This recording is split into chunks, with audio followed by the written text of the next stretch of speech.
Hi everybody! Well done for completing your first day of learning at home.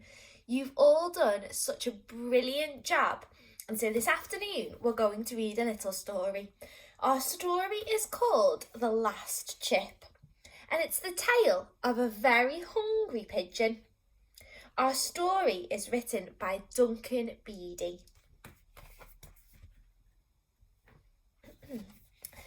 Life on the streets was tough for Percy the pigeon. He was always hungry. Every morning he trotted to the railway station and waited patiently for the first train to arrive. If he was lucky, he might catch a crumb or two as the commuters hurried on their way to work. The only trouble was, today Percy wasn't alone. A gang of greedy pigeons had the same idea. Percy was so small that when the crumbs came tumbling down, he was buffeted out of the way. Poor Percy. "Shove off, that's mine!" snarled a gruff pigeon with stumpy toes as he swallowed the last scrap of food. Percy's tummy rumbled. "What am I going to eat now?" he thought. I know. It was a very long way to fly, but Percy had heard that at the park people actually threw seed in the pond for birds to eat. Wonder if any of you have done that before? Have you ever thrown seed into the bird pond or the duck pond? So, flapping his little wings as fast as he could, Percy fluttered high above the city rooftops. Look how colourful his city is. How nice is that?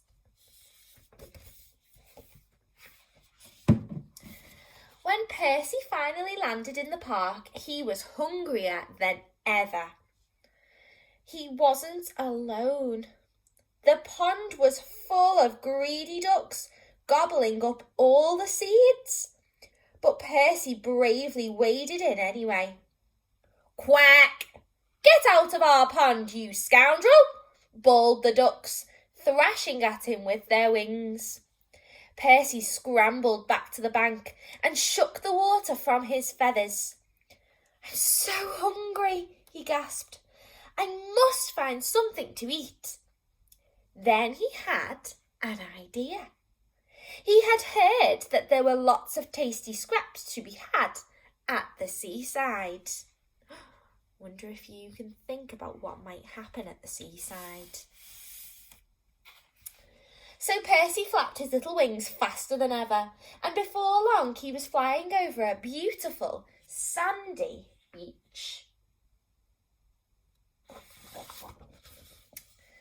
Percy was so excited he forgot to look where he was going.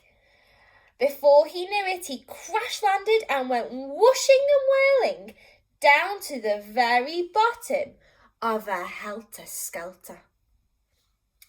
Percy couldn't believe it. There, right in front of his beak, was a scrumptious piece of fish. "At last!" he cried, jittery with delight. The only trouble was, Percy wasn't alone. "Arr!" roared a giant seagull. "There be no pickings for landlubbing vermin like thee." Percy's little legs trembled as the terrifying pirate gull stomped on the last piece of fish. Then he grabbed Percy, slam-dunked him into the nearest rubbish bin and scoffed the whole lot for himself. It's not very kind, is it? He's not sharing. "It's no good," sobbed Percy as he peeked out from the bin. "I'll never get anything to eat." And he set off on the long journey back home. There he goes on his long journey all the way home. By now, Percy was so weak with hunger, he could scarcely manage to flap his little wings at all. And soon he was swerving and dipping above the city skyline before plummeting to the streets below. There he goes, down to the streets. He landed on the pavement with a thump. Ignored by the commuters rushing home for their dinners, Percy prepared himself for another hungry night ahead. Then he heard a gentle voice.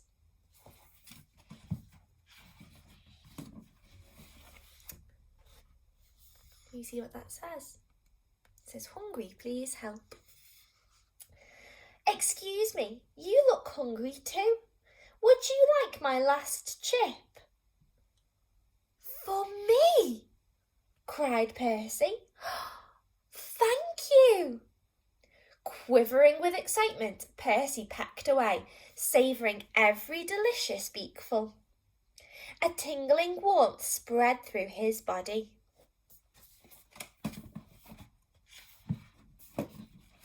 Tired and very full, Percy nestled up next to his new friend, and for once the streets didn't feel quite so tough. That's a really nice story, all about helping others who are in need. So if you see anybody that might need a little bit of help, it would be really nice, wouldn't it, if we could ask them how we could help them. Thank you for joining me this afternoon, guys, for our story. I hope you enjoyed it, and hopefully I will see you tomorrow for another story time. Bye!